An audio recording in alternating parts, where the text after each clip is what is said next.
Thank you बच्चे। आप कैसे हैं? उम्मीद है कि आप लोग अच्छे ही होंगे। बच्चे, आज मैं इंग्लिश के ग्रामर से संबंधित मुख्य विभाग टेंस को मैं बताने जा रहा हूं, जो ग्रामर का मेन आधार होता है। और एक ग्रामर का ये मेन आधार को अगर आप लोग सीख गए तो इसके आधार पर voice, degree, question tag, narration, ये कुछ भी आपको सीखने में थोड़ा भी परेशानी नहीं होगी। मैं इनको शॉर्ट ट्रिक से आप लोगों को बताने जा रहा हूँ और इत्मीनान से आप लोग सीखें। और ये अगर आप सीख गए तो समझिए कि ये जो स्पोकन इंग्लिश है, कैसे इंग्लिश में बोलना सीखना है, आप लोग बहुत जल्दी में भी बोलने सीख जाए। तो हम आज टेंस आप लोगों को बताने जा रहा हूँ और ये टेंस जो है शॉर्ट ट्रिक से मैं बताऊंगा, जो कि आप लोगों को बिल्कुल माइंड में सिटिंग हो जाएगा। तो जो बच्चे बिल्कुल गंवार अनपढ़ हैं, जिनको बिल्कुल कुछ नहीं आता है, बस थोड़ा सा इंग्लिश में ABCD या नाम लिखना कुछ जानना चाहिए, इसके बाद तो फिर पकड़ लेगा। तो चलिए हम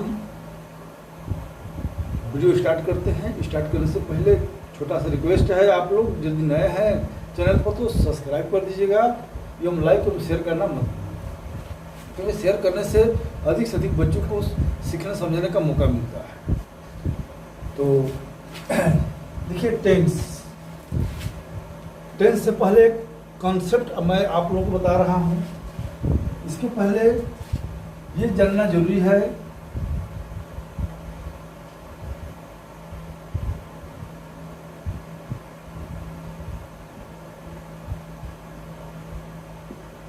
फर्स्ट पर्सन,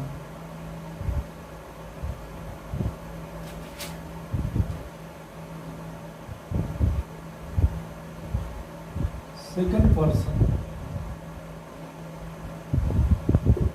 और ये थर्ड पर्सन।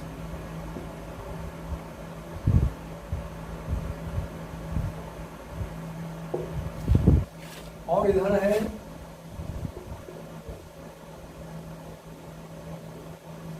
सिंगुलर नंबर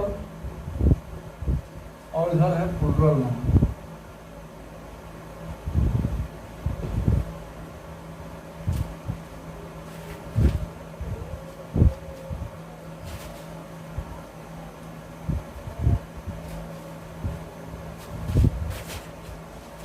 इधर लाइट का कुछ प्रॉब्लम है, इसलिए मैं इधर लिख देता हूं ताकि आप लोग इसको समझें।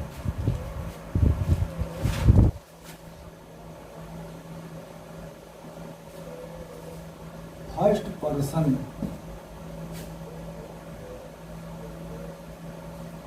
सेकंड पर्सन और थर्ड पर्सन। इधर शॉर्टकट में सिंगुलर नंबर आइदर होता है प्लूरल नंबर।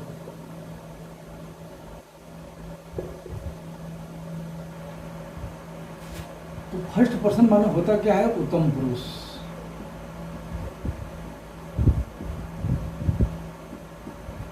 सेकंड पर्सन माने मध्यम पुरुष।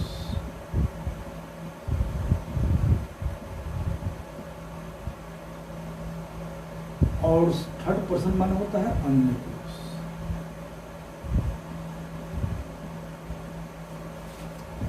फर्स्ट पर्सन का सिंगुलर नंबर में आई होता है, आई मीन्स मैं।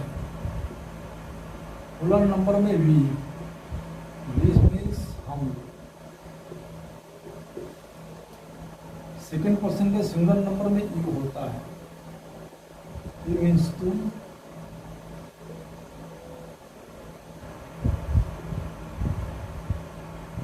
और प्लूरल नंबर में भी यू होता है, यू मीन्स तुम।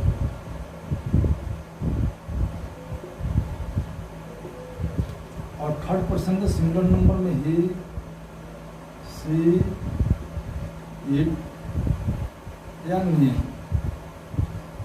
और प्लूरल नंबर में दे होता है, दे माने वेश, चाहे वे। तो बच्चे, बस आप लोगों को थोड़ा सा इस पर ध्यान देना है, क्योंकि ये इंग्लिश का मेन सब्जेक्ट है और इन्हीं सब्जेक्ट के आधार पर पूरा ग्रामर बना हुआ है। पूरा ग्रामर में कोई भी विभाग आप लोग पढ़ेंगे तो इनके बिना एक भी चलना मुश्किल है। और इन्हीं के आधार पर सबसे फर्स्ट आप ग्रामर का पहला आधार मेन बेस जो होता है वो टेंस होता है। टेंस अगर आप लोग सीख लिए तो समझे कि आप लोग के लिए ग्रामर का अनेक जो जितने भी विभाग हैं, चाहे वो वॉइस हो या डिग्री हो, नरेशन हो, क्वेश्चन टाइप हो, या जितने भी विभाग हैं वो सब इजी बन जाएगा। तो इस पर ध्यान देना है। देखिए ये उत्तम पुरुष फर्स्ट पर्सन माने उत्तम पुरुष, सेकंड पर्सन माने मध्यम पुरुष, थर्ड पर्सन माने अन्य पुरुष। उत्तम पुरुष किसको कहा जाता है? तो ये स्पीकर होता है, यानी जो बोलने वाले होते हैं वो उसको फर्स्ट पर्सन। इस सेकंड पर्सन जो होता है सुनने वाला होता है, सुनने वाले को सेकंड पर्सन, और जिसके बारे में कहा जाता है उसको हम थर्ड पर्सन कहते हैं। ये बोलने वाला है। जैसे मैं बोलता हूँ किसी के बारे में, तो जो हमारे सामने ऑपोजिट में सामने सुन रहा है वो हो गया सेकंड पर्सन। तो और जिसके बारे में कहा जाता है वो थर्ड पर्सन। तो फर्स्ट पर्सन में भी दो नंबर होता है। इंग्लिश में दो नंबर होते हैं, एक सिंगुलर नंबर, एक प्लूरल नंबर। हिंदी में भी एक वचन, बहुवचन, और संस्कृत में तीन वचन होता है, एक वचन, बहुवचन, एक वचन, द्विवचन और बहुवचन। तो इंग्लिश में दो वचन होता है, सिंगुलर नंबर और प्लूरल नंबर। इस प्रकार ये दो वचन में, यानी जिससे एक वस्तु का बोध हो उसको सिंगुलर नंबर, जिससे एक से अधिक का बोध हो उसे प्लूरल नंबर में बांटते हैं। तो यहाँ फर्स्ट पर्सन के सिंगुलर नंबर में आई, प्लूरल नंबर में भी, सेकंड पर्सन के सिंगुलर नंबर में यू, और प्लूरल नंबर में यू जो हो दोनों में होता है। ये सिंगुलर भी है, प्लूरल भी है। और ही, सिटी या नाम ये सिंगुलर नंबर में है, या दे जो है प्लूरल नंबर में। इस प्रकार इतने सब्जेक्ट जो है, इन्हीं सब्जेक्ट के आधार पर आप इंग्लिश को स्टार्ट कर सकते हैं। चलिए हम इनके आधार पर आप लोगों को मैं टेंस बता रहा हूँ, तो कैसे कैसे बनाना है इसके बारे में।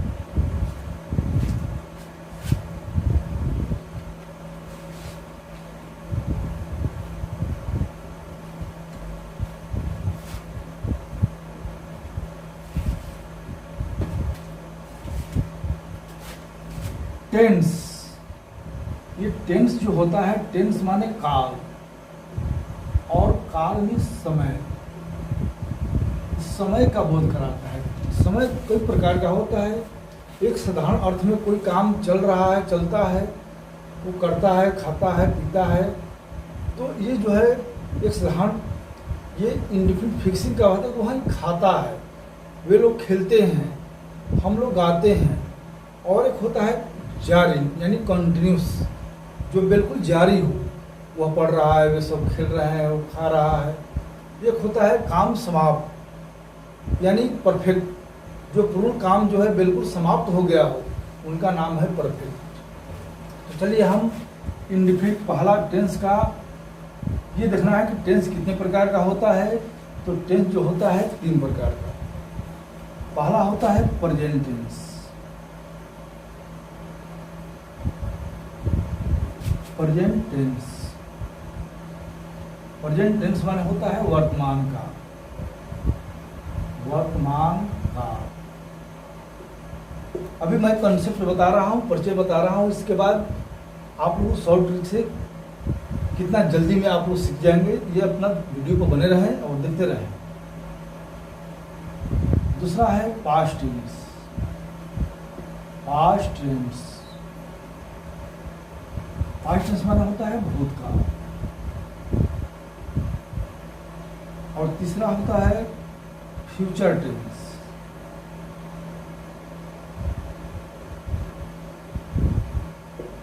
फ्यूचर टेंस माना होता है भविष्य का।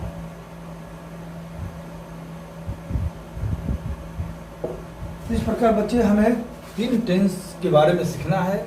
अगर ये तीनों टेंस आप लोग समझ गए तो समझे आप लोगों के लिए पूरा इंग्लिश एकदम बिल्कुल इजी हो जाएगा, हल्का हो जाएगा। तो हम प्रेजेंट टेंस किसे कहते हैं? तो प्रेजेंट माने वर्तमान का। अभी वर्तमान में जो काम हो रहा है, जो काम होता है, जो चल रहा है, आज के समय में जो काम हो रहा है, उसी का नाम है वर्तमान का। भूतकाल जो कल बीत गया, जो बीत गया उसी का नाम है भूतकाल, उसे हम भूतकाल कहते हैं। और भविष्यकाल जो आने वाला है, जो कल आने वाला है, उस आने वाले समय को हम भविष्यकाल कहते हैं। तो चलिए, हमको उम्मीद है कि आप लोग प्रेजेंट टेंस, पास्ट टेंस, भूतकाल यानी फ्यूचर टेंस समझ गए होंगे। प्रेजेंट माने अभी वर्तमान की जो बात है। तो चलिए हम वर्तमान पर चलते हैं। प्रेजेंट टेंस, इस चारों जो तीनों टेंस हैं, ये प्रत्येक टेंस के चार भेद होता है। इनका भी 4 भेद, इनका भी 4 भेद, इनका भी 4 भेद।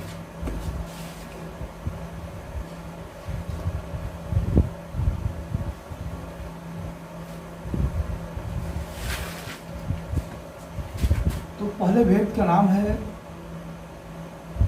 प्रेजेंट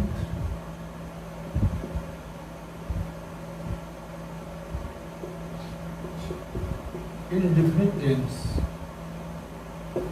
प्रेजेंट इंडेफिनिट का मतलब होता है, इनका पहचानने का तरीका क्या है, तो ता है, ती है और ते है। जिस वाक्य के अंत में ता है, ती है, ते है रहेगा तो समझ लीजिए कि वो प्रेजेंट टेंस है। और जो प्रेजेंट टेंस है, इनके बनाने का नियम, कैसे बनाएंगे इसको, बनाने का नियम।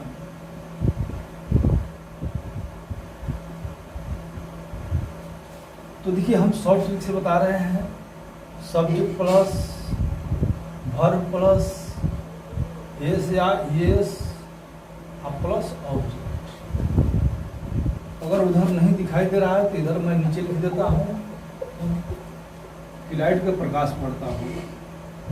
Subject plus verb plus S plus object. ये 3 मुख्य चीज होता है, सब्जेक्ट, वर्ब, ऑब्जेक्ट। तो अब देखना है कि सब्जेक्ट और ये वर्ब क्या है। वर्ब भी 2 प्रकार का होता है। वर्ब भी कई प्रकार के होता है, लेकिन फिलहाल में हमें 2 ही से मतलब है, एक मेन वर्ब, एक हेल्पिंग वर्ब।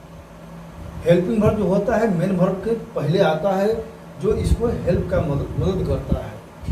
और एक मेन वर्ब होता है जिसका कम से कम 5 रूप होता है। Verb 1, verb 2, verb 3, verb 4, verb 5। जैसे गो है, जैसे गो है, जैसे मान लो कि गो है, गो, वेंट, गॉन,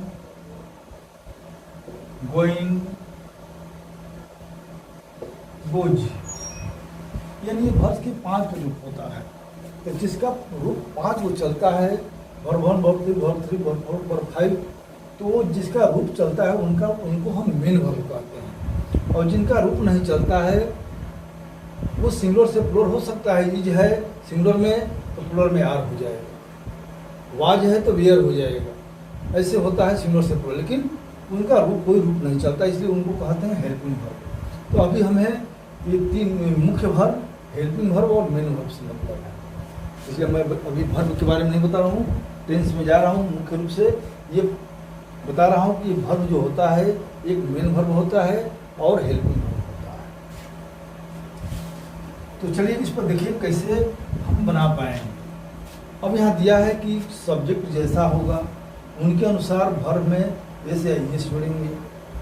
तो कौन सा सब्जेक्ट होगा, तो सब्जेक्ट अगर 3rd पर्सन का सिंगुलर नंबर, अभी हम आप लोगों को लिस्ट में दिखाए हैं कि 3rd पर्सन के सिंगुलर नंबर में कौन कौन होता है। तो ही, सी, इट और नेम, चाहे वो नेम स्त्रीलिंग हो या पुल्लिंग हो। तो जब ये नाम रहेगा तो हम वर्ब के साथ है एस या एस जोड़ेंगे। तो कब एस जोड़ेंगे, कब एस जोड़ेंगे, जब वर्ब है, कोई भी वर्ब है या तो उनके लास्ट में कंसोनेंट है या भावेल है। अगर कंसोनेंट है तो एस लगाएंगे, भावेल है तो हम एस लगाएंगे। तो इस तरह से इनके आधार पर हम एस या एस का निर्माण करेंगे, एस लगाएंगे। लेकिन ये केवल 3rd पर्सन के सिंगुलर नंबर में, 3rd पर्सन के सिंगुलर में जो हम लिखवाए हैं हिस्ट्री या कोई नाम। इसके बाद बाकी अगर कोई सब्जेक्ट आ जाए, जैसे आई, वी, दे, जैसे यहाँ पर हम शॉर्ट कोट में लिख देते हैं first person, second person, third person. यहाँ पर सिंगुलर नंबर, यहाँ पर प्लूरल नंबर। यहाँ पर आई है, यहाँ पर यू है, यहाँ पर यू है, यहाँ पर भी यू है, और यहाँ पर ही, सी, इट या नेम है, और यहाँ पर दे है। तो देखिए ये केवल ही, सिटी या नाम रहेगा तो उसमें हम एस एस का प्रयोग करेंगे, और नहीं तो अगर इनके जगह पर इनके अलावा अगर कोई दूसरा सब्जेक्ट आ जाए तो हम उसमें न एस लगाएंगे न एस। यानी बाकी सब्जेक्ट, यानी जितने भी सब्जेक्ट हैं कौन कौन है, आई, वी, यू, दे, इनके साथ मेन वर्ब वन में रहेगा। वर्ब वन, उसमें कोई भी रूपरेखा नहीं लगेगी, कोई भी एस या एस नहीं जुड़ेगा।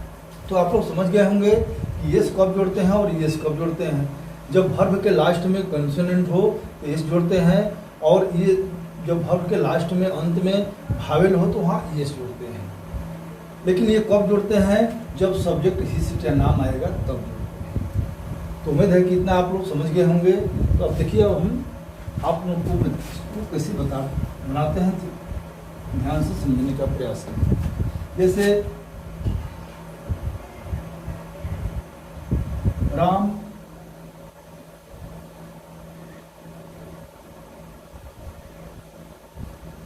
घर जाता है, तो राम घर जाता है, ताहे तिहे आ गया, तो समझ लीजिए कि राम घर है, राम नाम है, तो राम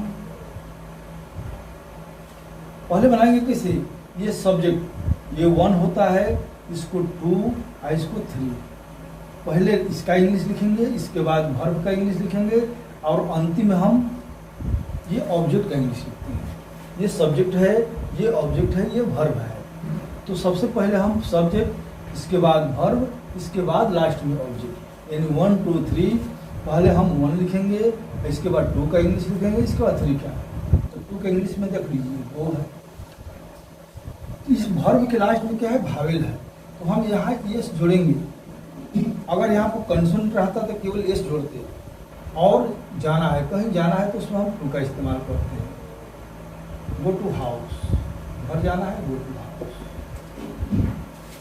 अगर यही रहेगा कि मैं घर जाता हूँ, तो जब मैं घर जाता हूँ अगर सब्जेक्ट आई रहेगा तो आई के साथ हम, जब यहाँ पर जब सब्जेक्ट आई रहेगा तो आई के साथ गो टू हाउस। अब देखिए इसके वर्ब का अंत में कुछ भी हो हम एस नहीं लगा सकते, क्योंकि यहाँ सब्जेक्ट आई आ गया। तो सब्जेक्ट आई हो या वी हो या यू हो चाहे दे हो, तो इन सभी सब्जेक्टों के साथ हम कभी भी एस का प्रयोग नहीं कर सकते। तो आप लोग समझ गए होंगे कि इसका जो ये प्रेजेंट इन्फिनिट हम कैसे बनाते हैं। तो ही सिटी या नाम रहेगा तो उनके मेन वर्ब में एस जोड़ना है, और नहीं तो कोई दूसरा सब्जेक्ट रहेगा मेन वर्ब 10 को 10, यानी 1 2 3 ये 3 होता है इसमें। बस इसके आधार पर प्रेजेंट इन्फिनिट के कोई भी सेंटेंस को बना सकते हैं। तो उम्मीद है कि ये आप लोग समझ गए। चलिए अगले हम टेंस में चलते हैं।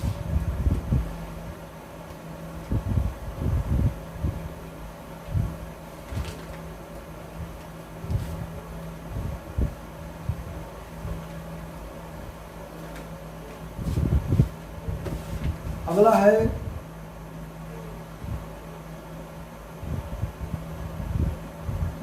Present continuous tense. इसका पहचानने का नियम है रहा है, रही है, रहे हैं। तो जिसके अंत में रहा है, रही है, रहे हैं, तो समझो कि प्रेजेंट कंटिन्यूअस। बहुत साधारण ट्रिक है, आराम से आप लोग समझ जाएंगे। तो अब ये बनाने का नियम, बनाने का नियम में subject plus is are am, भर में आईएनजी और ऑब्जेक्ट, इतना काम प्रयोग करते हैं। यानी 1 2 3 4 आईएनजी तो भर में लगेगा इसमें, इसलिए इसको हम मिला जुला कर एक ही करते हैं। तो अब देखना है कि सब्जेक्ट के अनुसार हम अब हेल्पिंग वर्ब का भी प्रयोग करेंगे। हम आपको बताए थे कि हेल्पिंग वर्ब जो होता है मेन वर्ब के पहले लगता है। तो इज आर एम, तो इज आर एम क्या है? हेल्पिंग वर्ब है। तो ये अब देखना है, ये भी सब्जेक्ट के अनुसार किसी में इज लगेगा तो किसी के साथ आर लगेगा तो किसी के साथ एम लगेगा। तो अब हमें देखना है कि इज का प्रयोग इनके साथ होता है। तो ये ही सिट या नाम, यानी थर्ड पर्सन के सिंगुलर नंबर ही से इट या नाम, ये सब जब रहेगा तो हम इनके साथ इज का प्रयोग करेंगे। और एम का प्रयोग केवल आई के साथ एम का प्रयोग होता है। और बाकी जितने भी सब्जेक्ट हैं, बाकी कौन सब्जेक्ट हैं? तो वी, यू और दे, इन सब के साथ आर का प्रयोग करते हैं। इस प्रकार हम आप लोग समझ गए होंगे कि ही सिट या नाम में इज का प्रयोग होता है, केवल इनके साथ ही इज का प्रयोग होता है, आई के साथ एम का प्रयोग होता है और बाकी सबके साथ आर का प्रयोग होता है।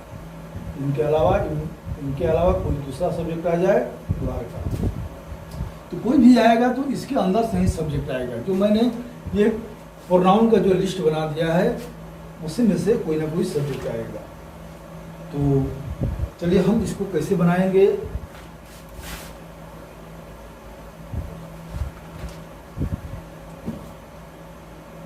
जैसे मैं आम खा रहा हूं, आई है तो आई के साथ सब्जेक्ट की जगह पर आई, और इन तीनों में से कोई एक, तो आई के साथ एम। इसके बाद वर्ब है, वर्ब कौन है? खाना, खाना का लिख दीजिए और उसमें आई, इसमें कोई भी वर्ब आएगा तो उसमें आई का प्रयोग करेंगे। क्या खा रहे हैं? आम, ये ऑब्जेक्ट है। मैंगो, तो इनके साथ हम ए का इस्तेमाल किस लिए करते हैं? इनके प्रतिष्ठा में करते हैं कि कोई भी चीज़ जो है अपने आप में निश्चित होता है कि खा रहे हैं तो हम एक आम खा रहे हैं, फर्स्ट बार, यानी I am eating a mango. इस तरह से बच्चे कोई भी चीज़ बनाना है कि वह घर जा रहा है, ही के साथ क्या लगेगा? तो इज, ही इज, जाना का गो होता है, इसमें लग जाएगा आई एन जी, गोइंग। कहीं जाना है तो उसमें टू का प्रयोग होता है। यह है प्रेजेंट कंटिन्यूअस। आप लोग समझ गए होंगे कि सब्जेक्ट के अनुसार इज आर एम और वर्ब में आई एन जी ऑब्जेक्ट का प्रयोग। तो सब्जेक्ट के अनुसार इज आर एम यानी हिस्ट्री या नाम रहेगा तो इज का प्रयोग, आई रहेगा तो एम का प्रयोग और बाकी सब में आर का प्रयोग। और कोई भी सब्जेक्ट हो उनके साथ मेन वर्ब में आई एन जी लगेगा, चाहे सब्जेक्ट ही हो या आई हो या दे हो, कुछ भी रहेगा, आई तो सबके साथ लगेगा। केवल चेंज कहाँ होगा? तो ये हेल्पिंग वर्ब चेंज होगा। ये सब्जेक्ट के अनुसार हेल्पिंग वर्ब जो है वो बदल जाता है। चलिए हम आगे बढ़ते हैं।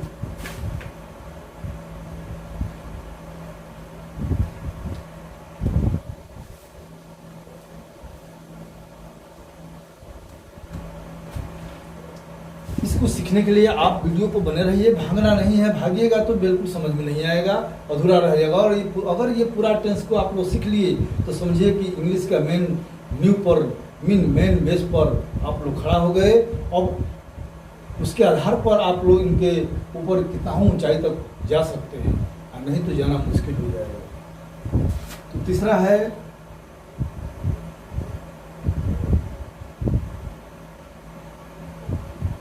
Present perfect. प्रेजेंट परफेक्ट का मतलब होता है जो कार्य पूर्ण हो गया है। अभी जो मैं प्रेजेंट कंटिन्यूअस जो बताया था उसका कार्य है जारी। जो कार्य जारी है, चल रहा है, बंद नहीं हुआ है, चाहे जारी है बिल्कुल, तो उसको हम कहते हैं प्रेजेंट कंटिन्यूअस। और जो कार्य बिल्कुल खत्म हो चुका है उसको कहते हैं प्रेजेंट परफेक्ट। इसका पहचानने के नियम है चुका है, चुकी है,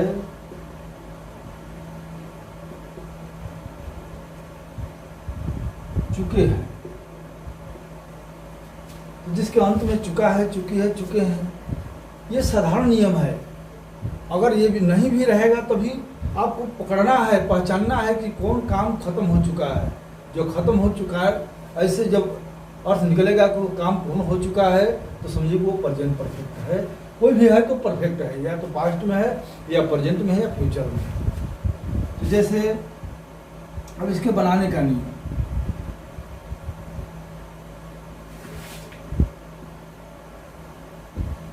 बनाने का नियम है सब्जेक्ट प्लस हैव और हैज और वर्ब थर्ड है प्लस ऑब्जेक्ट। यानी सब्जेक्ट के अनुसार केवल दो हेल्पिंग वर्ब का प्रयोग होता है। मेन वर्ब से पहले दो हेल्पिंग वर्ब, हैव और हैज, और वर्ब का तीसरा form go and gone, write wrote written, play played played, eat ate eaten, यानी तीसरा फॉर्म लगेगा। तो अब देखना है कि किनके साथ हम कैसा सब्जेक्ट तो जो भी आएगा इसके अंदर से ही आएगा। तो जो कौन सब्जेक्ट रहेगा तो हम हैव का प्रयोग करेंगे, और किनके साथ हैज का प्रयोग करेंगे। तो देखिए इनमें थर्ड पर्सन के सिंगुलर नंबर यानी ही सिट या नाम रहेगा तो हम हैज का प्रयोग करेंगे। यानी यहाँ पर जब ही, सी, इट या नेम, ये अगर इसमें से कोई आ जाए तो हैज का प्रयोग, और नहीं तो बाकी इनके अलावा कोई भी सब्जेक्ट आ जाएगा, आई, वी, यू, दे, तो इनके साथ हैव का प्रयोग होगा।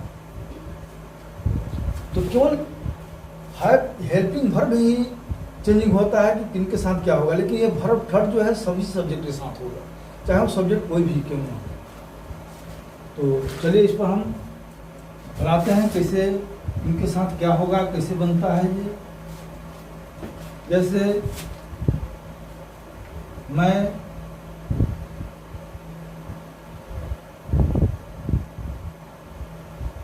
पत्र लिख चुका हूं।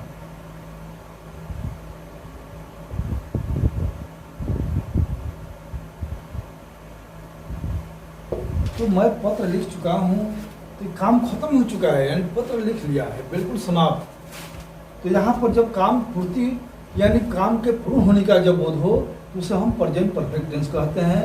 तो आई अभी हम बताए हैं कि थर्ड पर्सन के सिंगुलर नंबर का सब्जेक्ट रहेगा तो हैज, इन दोनों में हम हैज का प्रयोग करेंगे इनके साथ, और इनके अलावा अगर कोई सब्जेक्ट आ जाए तो हम हैव का प्रयोग करते हैं।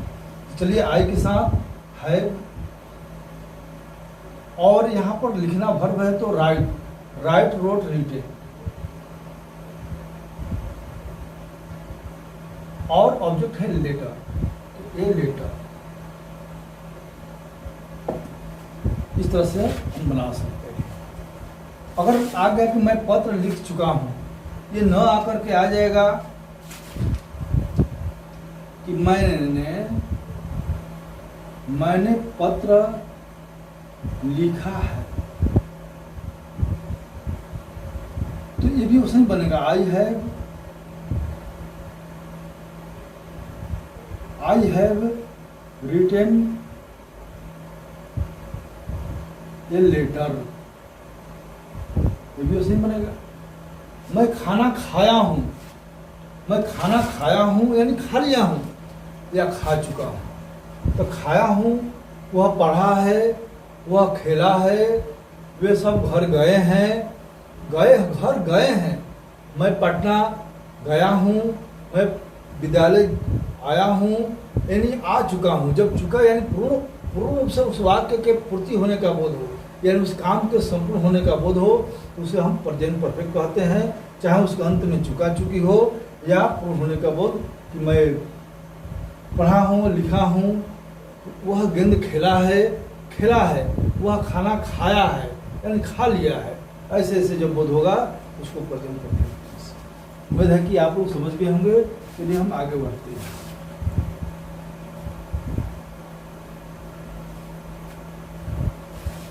आप इत्मीनान से इसको समझने का प्रयास कीजिए। यदि एक बार में नहीं आएगा तो आप इसको बार बार रिवर्स करके देखिए, बिल्कुल टेंस आप लोगों को आ जाएगा, और जब टेंस आ जाएगा तो सब कुछ आ जाएगा। चौथा प्रेजेंट टेंस का चौथा फॉर्म,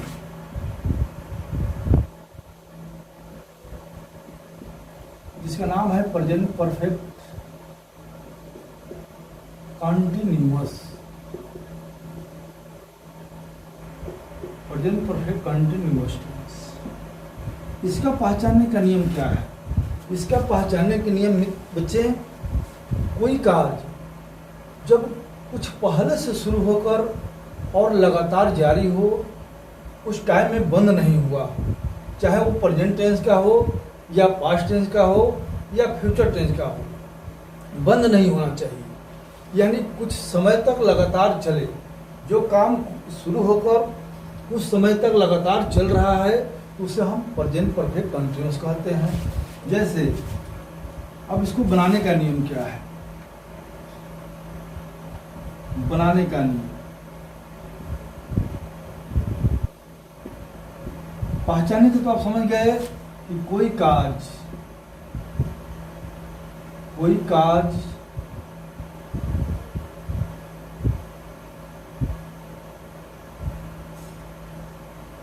कुछ समय तक जारी हो, कुछ समय तक जारी हो लगातार। बनाने का नियम क्या है? Subject plus have, has, verb में आईएनजी रहेगा, ऑब्जेक्ट अब प्लस सिंस, यहाँ नहीं दिखाई दे रहा है तो इधर हम लिखते हैं प्लस सिंस या फॉर। इसके बाद अदर वर्ड, अदर माने अन्य वर्ड जो होता है लास्ट में होता है। तो अभी आप लोग प्रेजेंट परफेक्ट में सीखा है कि हैव और हैज, तो ये तो मालूम होगा कि हैव का प्रयोग किनके साथ होता है, हैज का प्रयोग किनके साथ होता है। ये इसके पहले वाले टेंस प्रेजेंट परफेक्ट में मैंने बता दिया है। तो अब इसमें क्या करना है कि कोई कार्य कुछ समय तक जारी हो, जैसे मैं 10 दिनों तक, मैं 10 दिनों से रामायण पढ़ रहा हूँ, मैं 10 दिनों से रामायण पढ़ रहा हूँ। या वह 2 वर्षों से क्रिकेट खेल रहा है, चाहे राम 2 घंटों से रो रहा है। यानी कुछ समय तक लगातार जारी हो, और स्टार्ट होकर के कुछ समय तक लगातार जारी हो, बंद नहीं हुआ। तो कोई काम स्टार्ट होकर लगातार जब चले उसे हम प्रेजेंट परफेक्ट कंटिन्यूअस कहते हैं। या कोई भी यानी जिस टेंस में वो जारी हो, स्टार्ट होकर कुछ समय लगातार जारी हो। तो इस प्रकार आप लोग समझ गए होंगे। तो अब ये देखना है, इसमें समय 2 तरह का होता है, 10 दिनों से, 2 वर्षों से, 4 वर्षों से। तो यहाँ ये है तो क्लियर हो गया कि किनके साथ है लगता है, जो लगता है वर्ब में आईएनजी तो सभी सब्जेक्ट के साथ लगता है।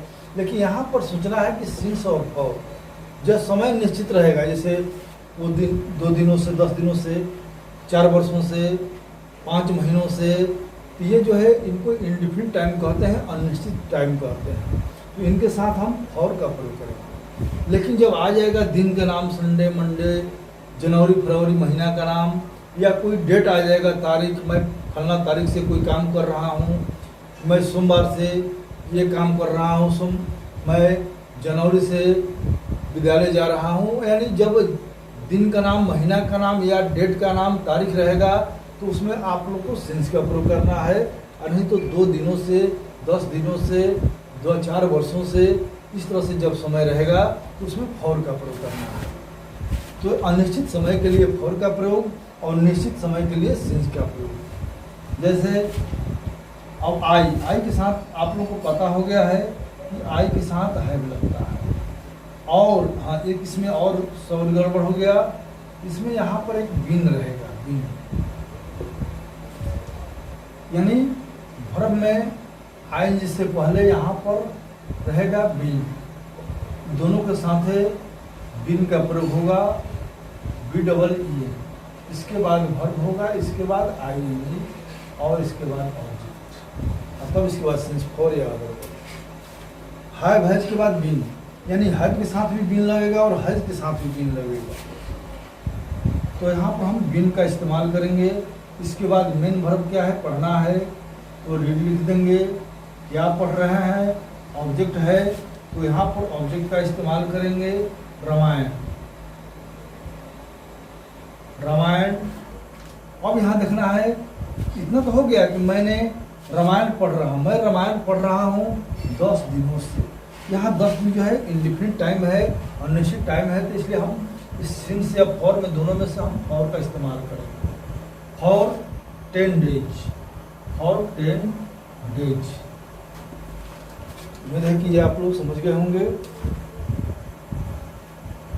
अगर वह मंगलवार से क्रिकेट खेल रहा है, वह मंगलवार से क्रिकेट खेल रहा है, इसको कैसे हम बनाएंगे, तो इसका एक और एग्जाम्पल देख लीजिए।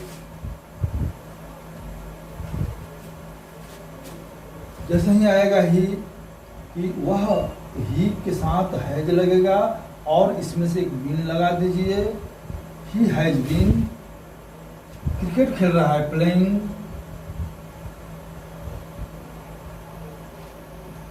या गेंद खेल रहा है, प्लेइंग ए बॉल। मंगलवार से समय निश्चित है, तो वहां पर हम सिंस का प्रयोग करेंगे। Since Tuesday. इस तरह से बच्चे आप लोग प्रेजेंट परफेक्ट कंटिन्यूअस को बना लेंगे। कोई प्रेजेंट परफेक्ट कंटिन्यूअस को पहचानने का तरीका है कि कोई कार्य कुछ समय तक जारी हो, शुरू होकर कुछ समय तक चल रहा है। तो चलिए हम अभी प्रेजेंट के चारों फॉर्म समाप्त हो गया, हम पास्ट टेंस में चलते हैं।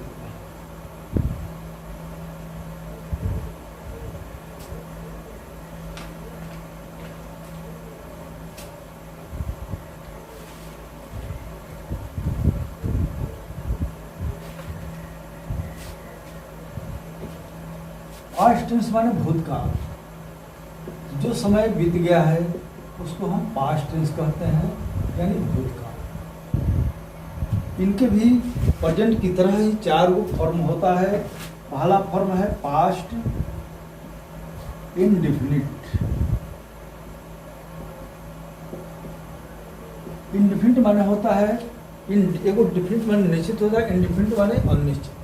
माने वह आम खाता था, वे लोग सब खेलते थे, चाहे वह आम खाया, वह पटना गया, वह गेंद खेला। तो इसका पहचानने का नियम है, तो या तो था, थे, थी होगा, नहीं तो या, ये है वाक्य पहचानने का तरीका।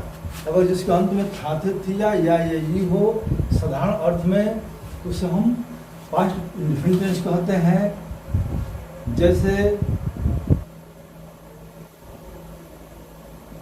जैसे मैं घर जाता था, ता था, ती थी, ते थे, ऐसे आएगा। यानी था के पहले ता था, ती थी, ते थे, ऐसे भी हम लिख सकते हैं। था, थी तो सवन में है, लेकिन यहाँ पर जब लिखेंगे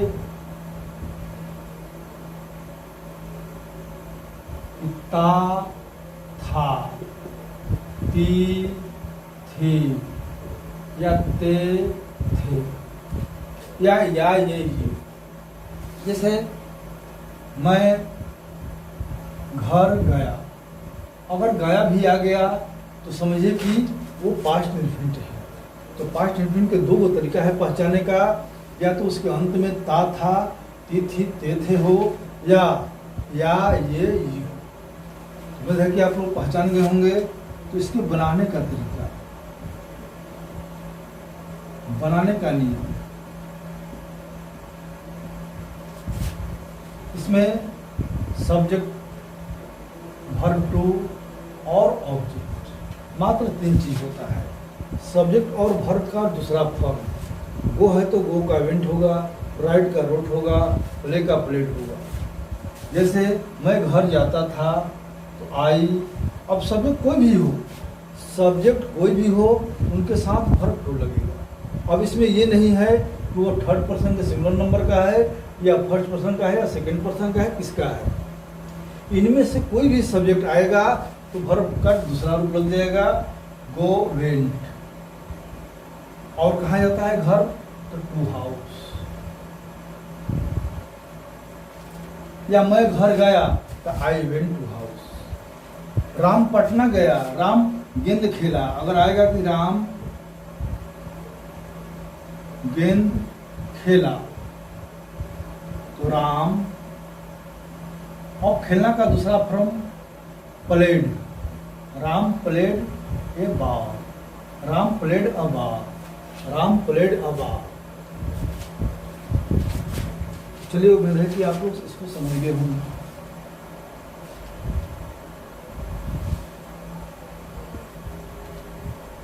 अब मैं पास्ट का दूसरा फॉर्म आप लोगों को बताने जा रहा हूं, जिसका नाम है पास्ट कंटिन्यूअस।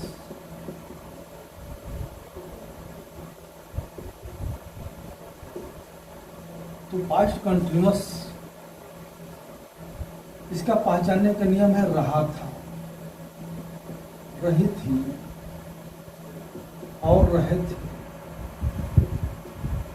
देखिए कोई काम जब जारी हो, यानी चाहे वो प्रेजेंट में जारी हो या बीते हुए समय में जारी हो या आने वाले समय में जारी हो, उसी का नाम है कंटिन्यूअस। कंटिन्यूअस माने जारी हो, लगातार चल रहा हो। तो जब लगातार जारी होने का बोध होगा तो समझ लीजिए कि वो पास्ट कंटिन्यूअस है, यानी कोई कंटिन्यूअस है। अगर थाथे थी है तो उसको पास्ट कंटिन्यूअस समझना है, बनाने का नियम।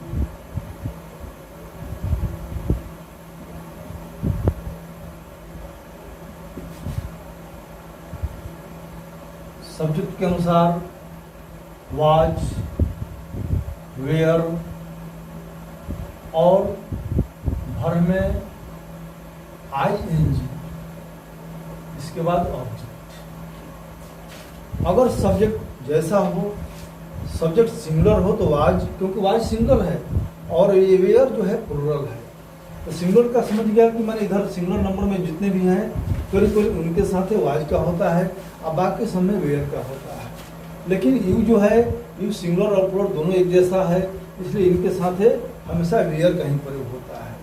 तो इनमें से कोई भी सब्जेक्ट आएगा सिंगुलर नंबर वाला, आई आएगा, आई के साथ भी वाज, ही सिटी या नाम रहेगा उनके साथ भी वाज, यानी किनके साथ वाज होता है, आई के साथ, हे, से, इट या नेम, इन सबन के साथ वाज का प्रयोग होता है। और बाकी कौन है भाई, तो वी, दे, यू, इन सब के साथ वेयर। या एक से अधिक कोई नाम हो, ये अगर माने सिंगुलर नंबर रहेगा तो वाज का, और प्लुरल नंबर रहेगा तो वेयर का। इनके अलावा अगर कोई सिंगुलर आएगा तो वाज का, और प्लुरल नंबर में रहेगा तो वेयर का प्रयोग होता है। तो उम्मीद है कि इसको आप लोग समझ गए होंगे। तो वाज का प्रयोग होता है आई के साथ और ही सिटी नाम के साथ, और वी, दे और यू के साथ देर का प्रयोग होता है।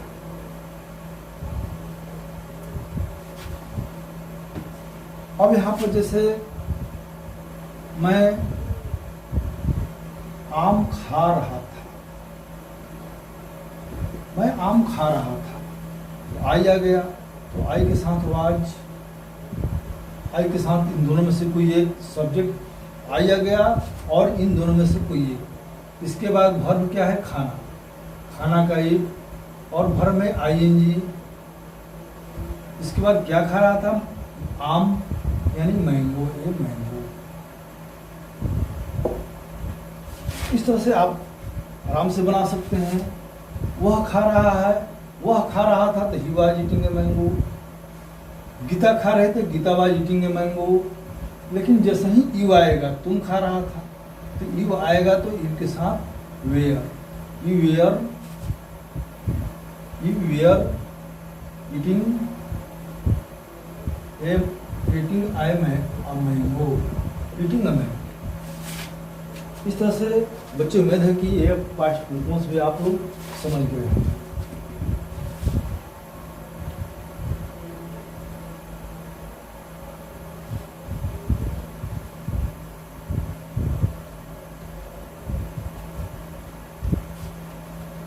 अगला है इसका तीसरा फॉर्म, जिसका नाम है पास्ट परफेक्ट।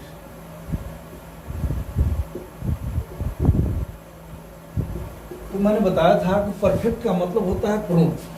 जब किसी भी टेंस में या तो वर्तमान में या बीते हुए समय में या आने वाले समय में कोई काम पूर्ण हो चुका हो, समाप्त हो गया हो, वो काम अधूरा ना हो, तो उसे हम परफेक्ट मानते हैं। जैसे इसका पहचानने का नियम है चुका था, चुकी थी, चुके थे, या याद था, ये थी, या ये थी। इनमें से कोई दोनों में हो सकता है। जैसे मैं आम खा चुका था, या मैं आम खाया था। देखिए खाया था, अगर खाया था आएगा या चुका था तो दोनों को आप परफेक्ट ही मानेंगे कि मैं आम खाया था, वह गेंद खेला था, यानी खेला था, गारंटी है वो खेल चुका था। तो इस तरह से यह पूर्ण होने का बोध हो रहा है, इसलिए इसको हम कहते हैं पास्ट परफेक्ट। ये पास्ट परफेक्ट के पहचानने के नियम आप समझ गए कि चुका था, चुकी थी, चुके थे, चाहे या था, ये थी, ये थी। अब इसको हम बनाने का नियम कैसे बनाएंगे? बनाने का नियम केवल स्ट्रक्चर के आधार पर आप लोग समझ रहे हैं, और ये स्ट्रक्चर को खाली केवल याद कर लेना है, तो कभी भी आप लोग को इस जीवन में कभी भूलने वाला नहीं है। तो स्ट्रक्चर क्या है? Subject plus had plus verb third और ऑब्जेक्ट। देखिए यहाँ सब्जेक्ट कोई भी हो, कोई भी सब्जेक्ट हो, या तो फर्स्ट पर्सन का दो सिंगुलर हो या प्लूरल हो, सेकंड पर्सन का सिंगुलर हो या प्लूरल हो, थर्ड पर्सन का सिंगुलर हो या प्लूरल हो, तो यहाँ पर सभी के साथ हेड का ही प्रयोग करेंगे। यानी हेड क्या है? हेल्पिंग वर्ब है। हेल्पिंग वर्ब में ही कंफ्यूजन होता है कि किनके साथ हम कौन सा हेल्पिंग वर्ब का प्रयोग करेंगे। तो ये कोई भी सब्जेक्ट रहेगा तो हेड का प्रयोग, और सभी सब्जेक्ट के साथ वर्ब थर्ड और ऑब्जेक्ट का प्रयोग होता है। जैसे मैं आम खाया था, मैं आम खा चुका था या खाया था, तो आई हैड, वर्ब का तीसरा form eaten a mango, eaten a mango.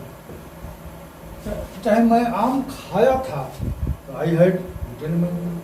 वह गेंद खेला था, he had played a ball. वह बाजार गया था, he had gone to market. इस तरह से या था, ये थी, ये थे, या चुका था, चुकी थी, चुके थे हो, तो उसे आप पास्ट परफेक्ट समझें। चलिए ये भी आप लोग समझ गए होंगे।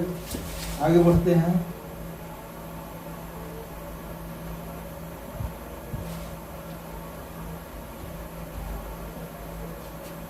ये स्ट्रक्चर को आप हमेशा याद रखिएगा, बिल्कुल ये कभी भूलने वाला नहीं है। चौथा है past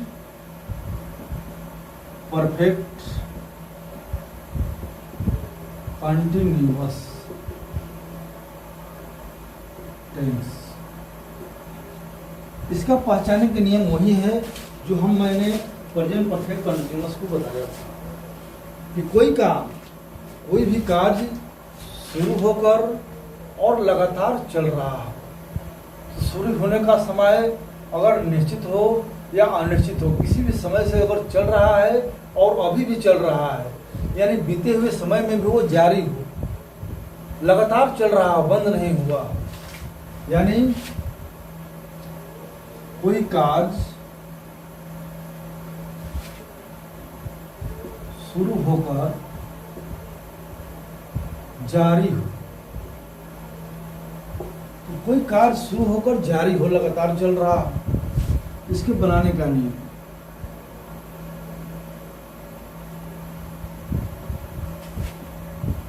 subject plus had plus been plus verb ING plus, यहाँ पर हम वही इसका इस्तेमाल करेंगे सिंस या for, plus other, any word कोई भी हो।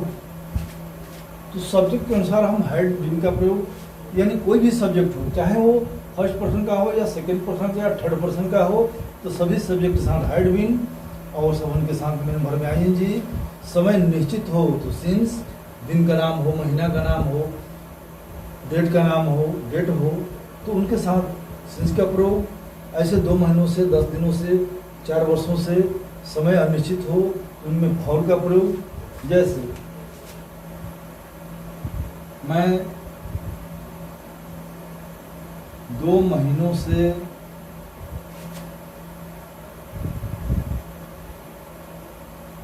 रामायण पढ़ रहा था।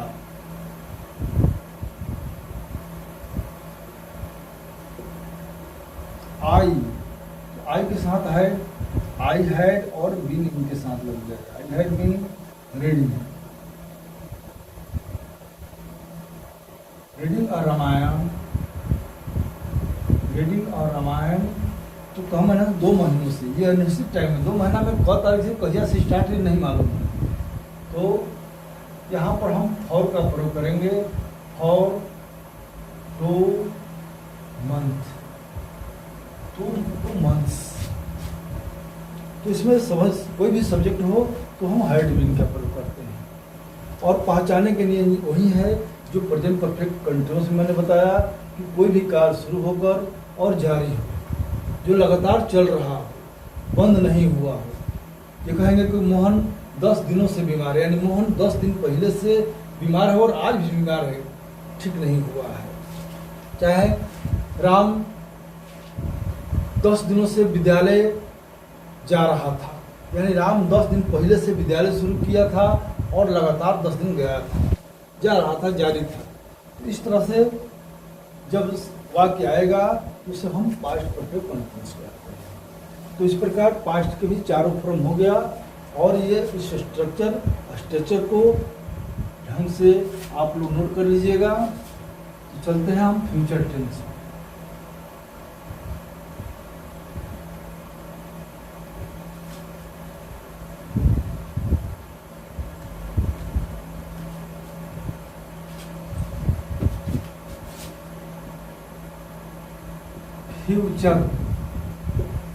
फ्यूचर टेंस माने होता है भविष्य काल।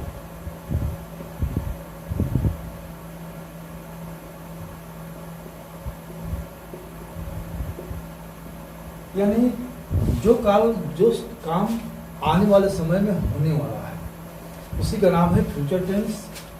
फ्यूचर की बात, तो इनके भी प्रेजेंट की तरह, पास्ट की तरह 4 फॉर्म होता है, जिसमें पहला फॉर्म का नाम है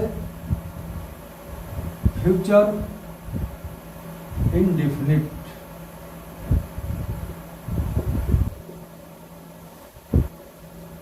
फ्यूचर इंडेफिनिट के पहचाने का नियम है साधारण नियम, गा, गे, गिव। वह पढ़ेगा, वह खाएगा, वह खेलेगा।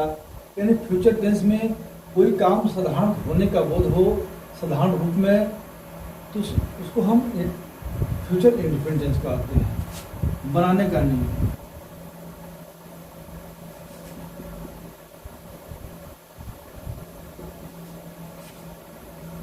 सब्जेक्ट प्लस शैल, विल और वर्ब 1 और ऑब्जेक्ट। देखिए सब्जेक्ट के अनुसार हेल्पिंग वर्ब चेंज हो जाएगा, यानी किसी में शैल, किसी के साथ विल, और सभी सब्जेक्ट के साथ मेन वर्ब पहला रूप में रहेगा।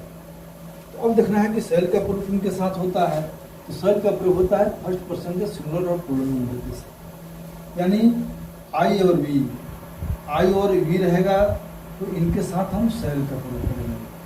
और बाकी जो सब्जेक्ट हैं यानी यू है या दे है या ही, सी, इट या नेम, इनके साथ हम विल का प्रयोग करते हैं। और स्पोकन इंग्लिश में तो सेल का इस्तेमाल बंद कर दिया गया है, क्योंकि आई और वी के साथ भी विल का ही इस्तेमाल हो रहा है। तो जब स्पोकन में स्टार्ट करूँगा तो आप लोगों को बिल्कुल भी समझ में आ जाएगा कि क्यों होता है विल का ही प्रयोग। लेकिन यहाँ पर अभी टेंस सीख रहे हो तो टेंस का मेन आधार है आई वी के साथ हम सेल का प्रयोग करते हैं। और यू, दे, ही, सिट या नाम, यानी फर्स्ट पर्सन के सिंगुलर और प्लूरल नंबर को छोड़कर बाकी सब्जेक्ट में हम सेल विल का प्रयोग करते हैं। केवल आई और वी के साथ सेल का प्रयोग होता है। चलिए इनका एग्जाम्पल देखते हैं।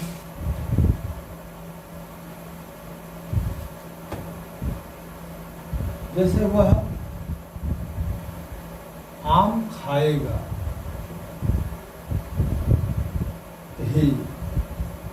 ही के साथ विल का प्रयोग, ही विल, मेन भर पहला रूप में he will eat a mango, he will eat a mango. मैं आम खाऊंगा तो आई के साथ शैल, आई शैल ईट आ मैंगो। इस प्रकार बच्चे आई और वी के साथ सेल का प्रयोग और बाकी समय विल का प्रयोग होता है। चलिए हम फ्यूचर का दूसरा फॉर्म चलते हैं।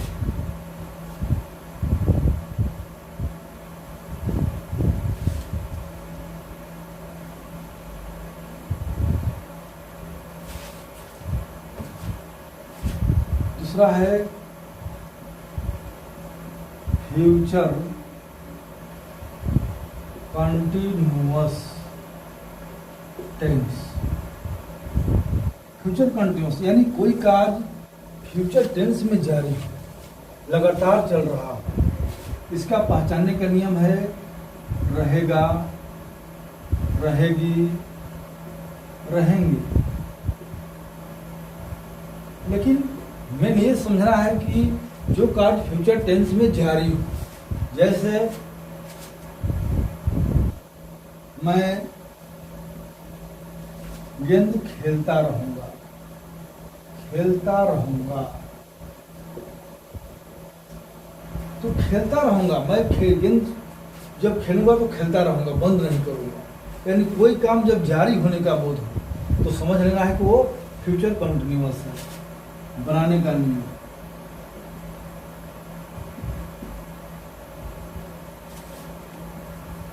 तो सब्जेक्ट, इसका भी स्ट्रक्चर के अनुसार, सब्जेक्ट के अनुसार shall will plus verb plus ING का इस्तेमाल करेंगे। इसके बाद ऑब्जेक्ट, यानी जो सब्जेक्ट अभी हम बताए हैं कि सेल का प्रयोग आई और वी के साथ होता है, तो आई वी के साथ सेल का प्रयोग, और बाकी जो कोई भी सब्जेक्ट आएगा तो विल का प्रयोग, और सभी के साथ है मेन वर्ब में आईएनजी। जैसे मैं गेंद खेलता रहूंगा तो आई शैल प्ले, अब प्ले में हम आईएनजी का इस्तेमाल करेंगे, प्लेइंग अबाउट, प्लेइंग अबाउट। वह आम खाता रहेगा तो he will eating a mango, he will eating a mango. तो उम्मीद है कि ये भी आप लोगों को समझ में आ गया होगा। लेकिन हाँ, एक इस बात इसमें छूट रहा है, सब्जेक्ट प्लस शैल विल के साथ एक यहाँ पर बी का प्रयोग होता है। बी अगर यहाँ नहीं दिखाई दे रहा है तो यहाँ पर हम लिख देते हैं प्लस बी, इसके बाद भर में आएंगे, यानी शैल विल के बाद बी लगेगा। तो देखिए यहाँ पर सॉरी भूल हो रहा है, यहाँ पर बी का इस्तेमाल होगा, शैल बी और विल के साथ भी be. Subject plus shall will plus be और plus verb plus ING plus object, यानी शैल के साथ भी बी और विल के साथ भी बी लगता है। इस प्रकार सेल भी विल भी ईटिंग एनिमल। थोड़ा सा ध्यान देना है। तो यहाँ पर बी का इस्तेमाल होता है सेल के साथ, विल के साथ, दोनों के साथ, यानी कोई भी सब्जेक्ट हो उनके साथ बी का प्रयोग होता है। चलिए हम आगे चलते हैं।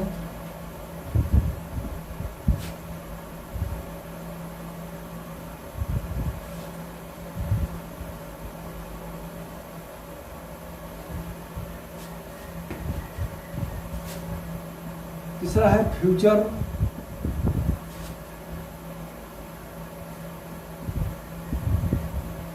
परफेक्ट।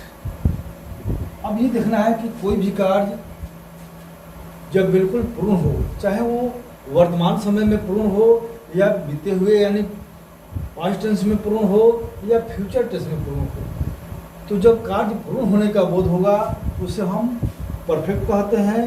तो फ्यूचर में पूर्ण हुआ है तो उसको फ्यूचर परफेक्ट टेंस कहते हैं। इसका पहचानने का नियम है चुकेगा, चुकेगी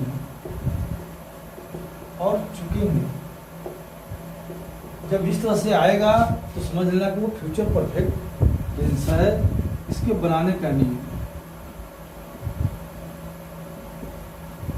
तो बनाने का नियम बच्चे हम स्ट्रक्चर के अनुसार हर टेंस को बताए हैं। तो इसके बाद हर स्ट्रक्चर को आप लोग एक चार्ट बनाकर याद करने का काम कीजिए। तो देखिए इसमें सब्जेक्ट के अनुसार सेल तो हम बता दिए हैं, तो आई वी के साथ सेल का प्रयोग, आई और वी रहेगा तो सेल का प्रयोग और बाकी समय विल का प्रयोग। और ये दोनों के साथ हैव लगेगा, सेल के साथ भी हैव लगेगा और विल के साथ भी हैव लगेगा। और कोई भी सब्जेक्ट हो वर्ब का तीसरा फॉर्म, जैसे मैं आम खा चुकूंगा। आई के साथ हम बता दें क्लियर सेल और हैव का प्रयोग होगा। इटेन आ मैंगो,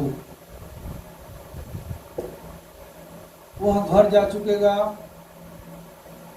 वह घर जा चुकेगा। he के साथ विल, he will, इनके साथ भी हैव लगेगा। he will have gone to house। इस प्रकार बच्चे जो परफेक्ट टेंस का पढ़ते हैं। चलिए इसको उतारिए।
चलिए अगले लास्ट टेंस बचा हुआ बच्चे,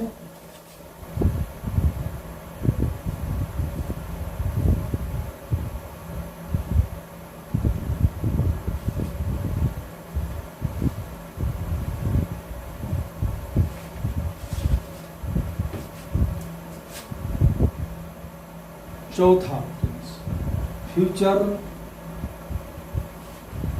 परफेक्ट कंटिन्यूअस टेंस।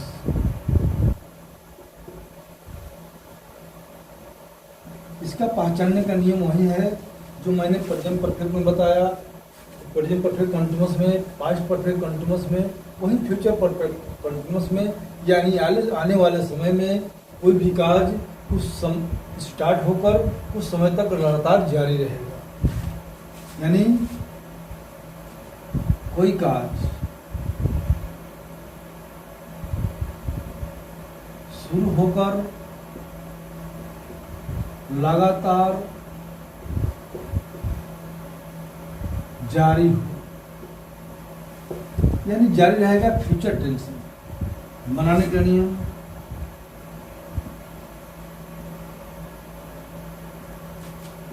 तो देखिए इसका स्ट्रक्चर है सब्जेक्ट, शैल,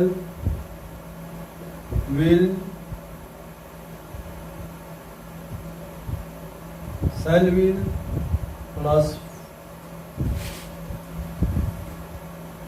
हैव और बीन एक साथ है।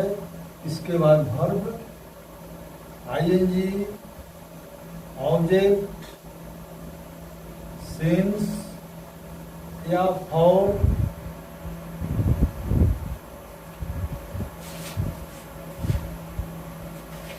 ज़्यादातर इसी का इस्तेमाल होता है, या और इसकी जगह पर हम कुछ और का भी इस्तेमाल कर सकते हैं, लेकिन मेन यही चीज होता है।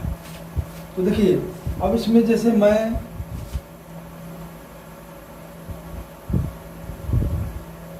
दो महीनों तक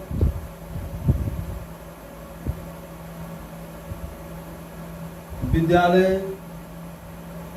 जाता रहूंगा, यानी लगातार जारी, यानी मैं 2 महीनों तक विद्यालय जाता रहूंगा। भविष्य में आने वाले समय में वह जैसे कहेंगे कि गीता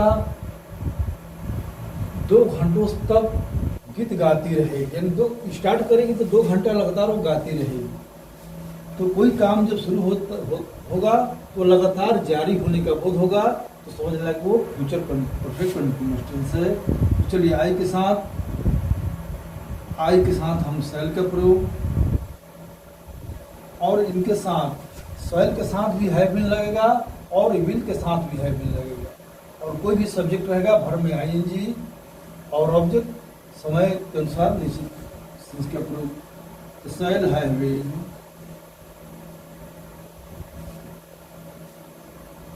गो में आईएनजी गोइंग, टू स्कूल, 2 महीनों तक और भी लगा सकते हैं, और 2 मंथ, वह मंगलवार तक क्रिकेट खेलता रहेगा, क्लियर रहेगा मंगलवार तक, तो वह he will have been, will के साथ भी have been, he will be playing a ball since मंगलवार तक, यानी ट्यूसडे। इस तरह से बच्चे ये फ्यूचर परफेक्ट कंटिन्यूअस है। तो उम्मीद है कि आज का वीडियो आप लोगों के लिए बहुत शानदार होगा। ये अगर वीडियो आप लोग पूरी तरह से देख लिए शुरू से अंत तक, तो समझिए कि इंग्लिश का टेंस बिल्कुल मजबूत हो जाएगा, और जब इंग्लिश का टेंस मजबूत हो जाएगा तो इनके आधार पर हम आगे बढ़ सकते हैं। इंग्लिश के और भी ग्रामर में जो विभाग हैं उनको पकड़ सकते हैं, और जिसको ये नहीं मालूम होगा वो इंग्लिश में बिल्कुल नॉर्मल रहेगा, कभी भी वो कुछ भी नहीं सीख सकता है, न स्पोकन सीख सकता है न कुछ, क्योंकि स्पोकन या कोई भी चीज़ सीखना है तो इन्हीं के आधार पर चलना है। और मैंने इसको सभी पूरा टेंस को स्ट्रक्चर के आधार पर बताया हूँ, तो जो स्ट्रक्चर है उन स्ट्रक्चर को याद करना है और पहचानने का जो नियम है उनको याद करना है। चलिए अगले वीडियो में पूरा भेंट होगा, और एक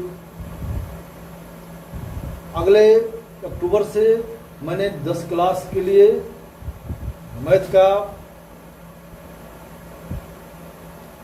यानी स्टार्टिंग से मैं पूरा मैथ को बताने जा रहा हूँ। मैथ का बैच स्टार्ट हो रहा है, तो उम्मीद है कि 2 अक्टूबर से चालू हो जाएगा। तो आप लोग 4 बजे शाम तक अपने चैनल पर, मोबाइल पर उपस्थित रहिएगा, और मैथ को समझ करके अपने आने वाले एग्ज़ाम में 100% लाने का प्रयास कीजिएगा। और मैं गारंटी देता हूँ कि 100% आ जाएगा, क्योंकि मैं वैसे बताऊँगा ताकि एक नॉर्मल और कमज़ोर विद्यार्थी भी उसको अच्छे से समझ सके। तो चलिए अगले वीडियो में पुनः भेंट होगा। जय हिंद।